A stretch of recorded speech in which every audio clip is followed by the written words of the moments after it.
Okay, so I want you to imagine spending like $50,000 on a completely custom-tailored event. Right, which is pretty standard for a high-end celebration these days. Exactly. You agonize over the intricate lace of a dress or, the exact thread count of a bespoke suit. You spend months sourcing these delicate floral arrangements. And it all has to be absolutely perfect. Right. But then, after all that, you look at the photographer you hired and demand they take pictures where your face is just, well, completely invisible. Or blurred totally beyond recognition by this chaotic motion. Yeah, exactly. Yeah. And in 2026, that is exactly what people are doing. I mean, it's wild. We've reached this point where the traditional understanding of a memory is just, it's gone. It really has been entirely discarded. The old way was essentially a clear, well-lit inventory. Who was standing next to whom on a manicured lawn. Right. The classic smiling at the camera shot. Exactly. But this shift forces us to ask what a photograph is actually supposed to achieve now. For the better part of a century, the camera at a major life milestone functioned basically like a notary public. Oh, I like that analogy. A notary public. Yeah, it was just there to provide a certified document that an event actually occurred. The sun was out, the people were smiling, the exposure was balanced. It was a purely democratic recording of reality. Precisely. But that paradigm has completely fractured. We are seeing this massive mass pivot away from mere documentation, moving toward a highly directorial narrative. Which is just fascinating. Welcome to the Deep Dive, everyone. Today is April 26, 2026, and we are unpacking this incredible cultural and technological shift. And we're basing this on a really comprehensive source document called Night Portraits and After-Party Coverage Trends, the ultimate guide to modern wedding photography. Yes, and listen, even if you have zero interest in event planning or, you aren't getting married tomorrow, you really need to stick around for this. Because the psychology behind this shift is honestly staggering. It really is. It reveals how our consumption of high-end, media-like movies, fashion campaigns, nightclub aesthetics has totally rewired our expectations for our own lives. We no longer just want to look back at our lives. Right, we want to watch the movie of our lives, and making that movie requires an infrastructure that simply didn't exist a decade ago. Right. We aren't just talking about aesthetic preferences today. We have to look at the mechanical reality of how everyday people are pulling off these massive productions. Which brings us to the ultimate tool we'll be threading through this whole discussion, the Weddizer website. Because understanding the visual trend is really only the surface layer here. Exactly. The real story is how people are using Weddizer for, their media and photography purposes. Specifically, how you can find the absolute best hiring for these super specific wedding events. And it does that by providing incredible niche guidance through the article section on their website. It allows a person with zero production background to suddenly act as an executive producer. I mean, it's wild that you can just go read an article on Weddizer and suddenly know exactly what kind of dual aesthetic lighting shoot you need to hire for. It's empowering, really. But let's start with the most glaring shift we're seeing in the data. Right, let's unpack this. The data clearly shows that the center of gravity for these major events has moved. It went from the afternoon to the middle of the night. Yes. Historically, the daytime was the main event. You had natural light, everyone was on their best behavior, the older relatives were comfortable. It was a public performance of tradition, basically. Exactly. But now, the daytime is treated almost like an opening act. Like the warm-up band. The actual emotional weight, the demand for creativity, and what the industry calls, unforgettable experiences, that doesn't even begin until the sun goes down. Which represents a really profound sociological evolution. If you think about daytime lighting from a purely physical standpoint, it's egalitarian. What do you mean by that, egalitarian lighting? Well, a camera sensor exposed to broad daylight captures everything with equal weight. It captures the couple, sure, but it also captures the exit sign, the catering staff, a smudge on the wall. Oh, right. The parked cars outside the window. Exactly. Daylight doesn't discriminate. It forces the magical and the mundane to share the exact same frame, and consequently, human behavior in the daytime tends to be equally moderated. That makes total sense. Yeah. You are highly aware of your surroundings and, the visibility of your actions to the broader group, so you behave differently. Right. So the daytime is the corporate face. It's the ritual. But when you move into the night, the environment fundamentally changes how people interact. right? Yeah. The darkness acts as almost a social lubricant. It does. The formalities dissolve. But let's look at this mechanically. If the goal is to capture the authenticity of the night, darkness actually presents a massive physical problem. Right, because a camera literally requires light to create an image. That's just physics. Exactly. So how does leaning into the darkness actually add this layer of magic and sophistication that we see in all these modern portfolios? Yeah, how are photographers pulling that off if they literally can't see anything? Because the darkness becomes an active editorial tool. When you strip away the ambient sunlight, you introduce a void. Okay, avoid. I like where this is going. And into that void, the photographer introduces highly directional, heavily controlled artificial light. They are choosing exactly what the sensor is allowed to see. So they're just blacking out all the ugly stuff. Basically, yes. By using off-camera flashes or these continuous LED panels, they can illuminate just the subjects, allowing the ambient background to just fall into complete shadow. Wow. So the exit signs and the parked cars just disappear. Right. It's the inverse square law of light. It dictates that light falls off exponentially as it travels. So photographers manipulate this physics to swallow up the distracting backgrounds. They isolate the subjects against a pitch black canvas that instantly elevates them, right? It instantly adds that high-end cinematic sophistication. It sounds like, the difference between watching a play in a fully lit high school gymnasium versus watching a theatrical performance where the house lights drop and a tight spotlight hits the lead actor. That is a perfect analogy. The director is forcing your eye. But wait, let me push back on this premise for a second. Okay, go for it. If the underlying argument here is that people want authentic memories of their milestones, doesn't aggressive artificial lighting completely destroy the reality of the moment? It's a valid question. I mean, if the darkness is swallowing up the venue and the context, aren't we losing the actual memory? Aren't we just trading it for a stylized artificial fantasy? And that right there is the central tension of modern media consumption. You're pointing out this sacrifice being made, the loss of literal context. Right. Who was there, what the room actually looked like. But the counter-argument, and honestly this is what is driving the entire industry right now, is that literal context is often emotionally bankrupt. Emotionally bankrupt. Wow. Think about it. A perfectly exposed, flatly lit photograph of a hotel ballroom doesn't really trigger a visceral emotional response 20 years later. Okay, yeah, I see that. It's just a room. Right. So the stylized fantasy, as you called it, is attempting to capture the internal emotional state rather than the external physical environment. Oh, that's incredibly interesting. They are trading the clarity of the background to amplify the feeling of the foreground. Exactly. The feeling in this new paradigm is considered the more accurate historical record. That is a fascinating way to frame it. The internal state supersedes the external reality. And that pursuit of the internal state leads us directly into the specific visual mechanisms they use to achieve this. Right. The source material outlines 5 distinct pillars of night portraiture dominating 2026, and each one manipulates physics and light in a totally different way. Yes, to manufacture a very specific emotion. The first one is this absolute obsession with the golden to blue hour transition. Oh man, the scheduling for this sounds insane. People are literally pausing their entire events, right? Pulling themselves away from their guests to go take photos. Yes, to straddle this incredibly brief astronomical window. The logistics of it are incredibly demanding. We are talking about atmospheric physics dictating a party schedule. Right. So the golden hour is pretty well known. It's that time right before sunset, right? Oh, correct. The sun is low on the horizon, so the light has to travel through more of the Earth's atmosphere. This scatters the shorter blue wavelengths of light. And lets the warmer colors through. Exactly. The longer red, orange, and yellow wavelengths reach the camera. It produces a soft, diffused, universally flattering warmth. It communicates safety, nostalgia, and romance. But they don't stop there. They wait for the sun to actually dip completely below the horizon. The direct light is just gone. Precisely. They wait for the blue hour. This is the period of twilight where the sun is at a significant depth below the horizon. And the light turns, well, blue. Yes, the residual sunlight takes on a predominantly blue hue due to the Chapuis absorption of the ozone layer. The Chapuis absorption. Say that 3 times fast. Right. The color temperature on the Kelvin scale shifts dramatically.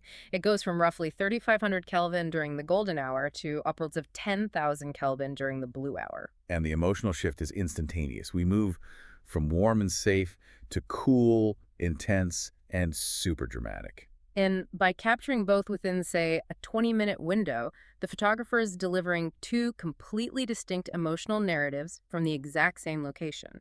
But it requires an unbelievable level of precision, right? I mean, if the photographer miscalculates the exposure during that rapid drop in light, the whole sequence is ruined. It's an incredibly high-stakes technical execution. Which is a perfect segue to the second pillar. Because once that natural atmospheric light is completely gone, we start seeing the introduction of kinetic energy. Sparklers and fireworks. Yes. We go from the soft glow of atmospheric scattering to literal combustion. It's such a vibe shift. It is. And this introduces the concept of capturing time within a single frame.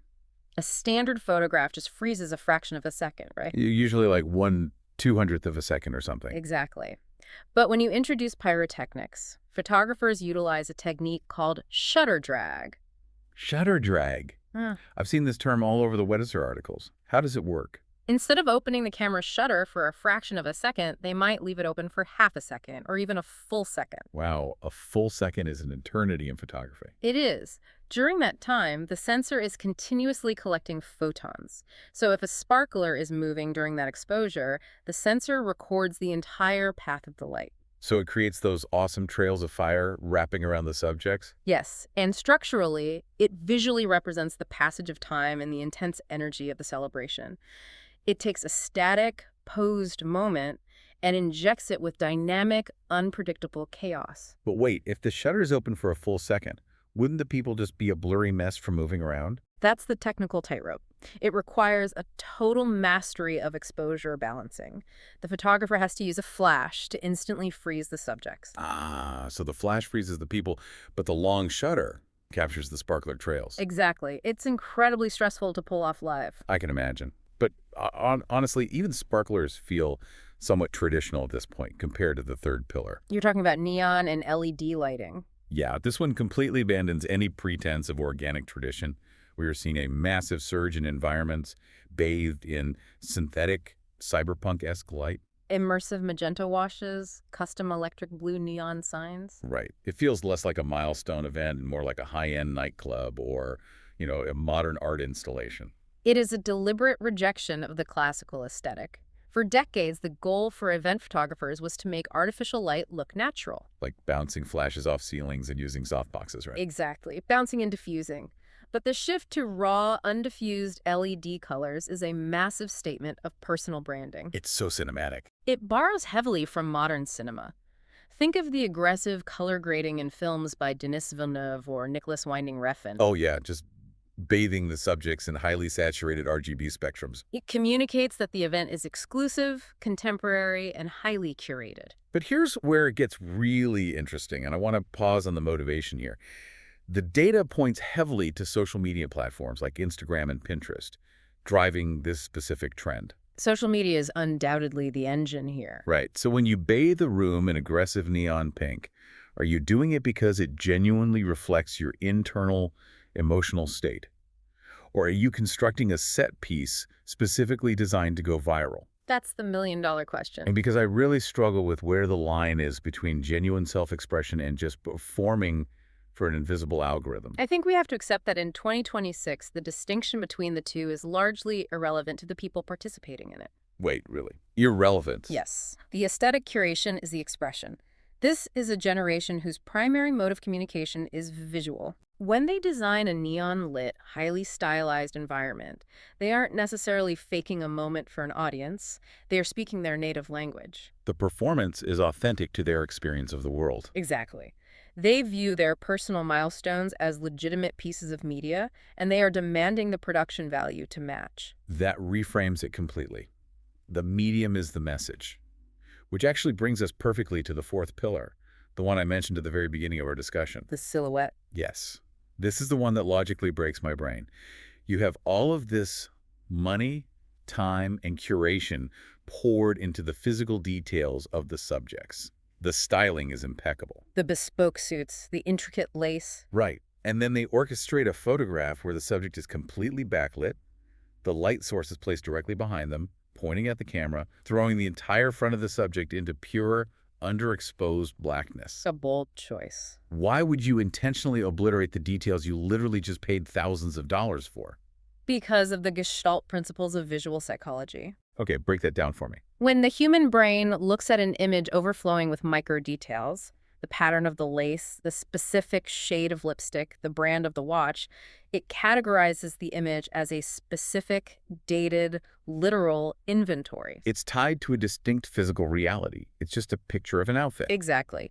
By stripping away those details through extreme backlighting, you reduce the subjects to pure geometric shapes. You remove the identity to amplify the humanity. Precisely. A silhouette of two people leaning into each other against an illuminated cityscape isn't just a photograph of John and Jane in their 2026 bespoke attire. It becomes a universal archetype of connection. It forces the viewer to project their own emotions onto the blank canvas of those black shapes.